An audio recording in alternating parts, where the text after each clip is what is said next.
नहमदुहु व नसल्ली अला रसूलिहिल करीम अम्मा बाद अऊज़ु बिल्लाहि मिनश शैतानिर रजीम बिस्मिल्लाहिर रहमानिर रहीम। सबसे पहले अस्सलामु अलैकुम व रहमतुल्लाहि व बरकातुहू। हाफ़िज़ मेराज आपसे मुखातिब हूँ। उम्मीद है कि आप हज़रात ठीक ठाक होंगे और मेरी अल्लाह रब्बुल इज़्ज़त से दुआ है कि अल्लाह तबारक व तआला आप तमाम लोगों को सेहत और आफ़ियत वाली ज़िंदगी अता फ़रमाए, आमीन। मेरे दोस्तों, कुरान करीम में वक़्फ़ के बारे में सिलसिला कलाम चल रहा है।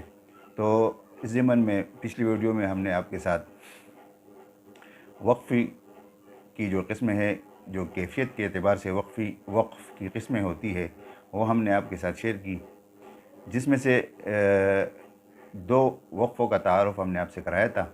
आज की वीडियो में हम वक्फ़ की जो तीसरी किस्म है, वक़्फ़ बिल इब्दाल, उसमें बात करेंगे।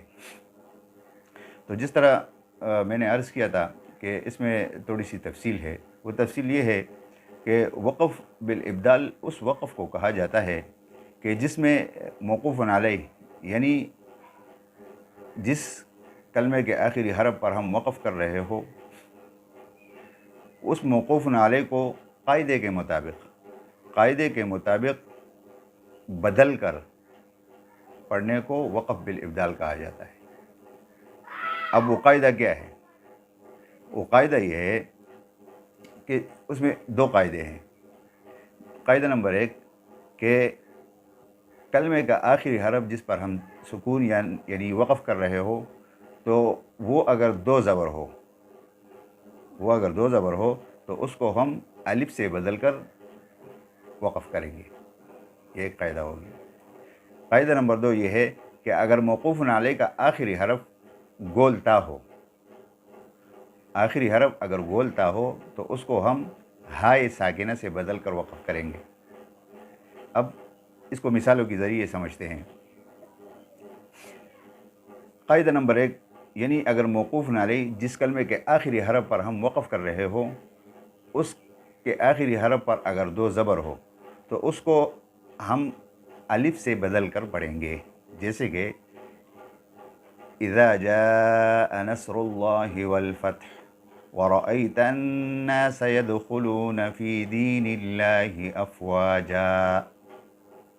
अब यहाँ पर अफ़वाजा पर हमने वक़्फ़ किया, तो यहाँ पर आप देखेंगे कि अफ़वाजन, जीम दो ज़बर जन है, तो यहाँ पर हमने वक़्फ़ किया, तो इस वक़्फ़ को वक़्फ़ बिल इब्दाल कहा जाता है। क्यों? इसलिए कि यहाँ पर आखिर में दो ज़बर था और उस दो ज़बर को हमने अलिफ से बदल कर वक़्फ़ किया, तो क्या हुआ? अफ़वाजन से अफ़वाजा। तो ये वक़्फ़ बिल इब्दाल है। वक़्फ़ बिल इब्दाल का पहला कायदा, यानी अगर आखिर में दो ज़बर हो हरफ पर और हम उस पर वक़्फ़ करेंगे, तो उसको हम एक अलिफ से बदल कर पढ़ेंगे। अब दूसरी मिसाल आप ये समझ लें कि अगर कलमे का आखिरी हरफ गोल ता हो, तो हम उसको हाय साकिना से बदल कर पढ़ेंगे। जैसे अल्लाहु ला इलाहा इल्ला हुवल हय्युल क़य्यूम ला तअख़ुज़ुहु सिनतुन वला नौम। अब यहाँ पर अगर हम सिनतुन वला नौम पर वक़्फ़ करेंगे, तो हम क्या पढ़ेंगे? ला तअख़ुज़ुहु सिनह, ये गोलता है यहाँ पर, इसको हम हाय साकिना से बदल कर पढ़ेंगे। ला तअख़ुज़ुहु सिनह, गोल ता को हम यहाँ पर हाय साकिना से बदल कर यहाँ वक़्फ़ करेंगे। तो ये गोल ता को जब हम हाय साकिना से बदल कर वक़्फ़ करेंगे, तो इसको वक़्फ़ बिल इब्दाल कहा जाता है। आसानी से फिर एक मरतबा समझ ले कि वक़्फ़ बिल इब्दाल उसको कहा जाता है कि कलमे के आखिरी हरफ जिस पर हम वक़्फ़ कर रहे हों, उसको कायदे के मुताबिक बदल कर पढ़ने को, वक़्फ़ करने को वक़्फ़ बिल इब्दाल कहा जाता है, जिसमें दो कायदे हैं। कायदा नंबर एक कि अगर कलमे का आखिरी हरफ उसके ऊपर अगर दो ज़बर हो, तो हम उसको अलिफ से बदल कर पढ़ेंगे। जैसे अफ़वाजन से अफ़वाजा। और अगर आखिरी हरफ कलमे का गोल ता हो, तो हम उसको हाय साकिना से बदल कर पढ़ेंगे, और इस बदलने को वक़्फ़ बिल इब्दाल कहा जाता है।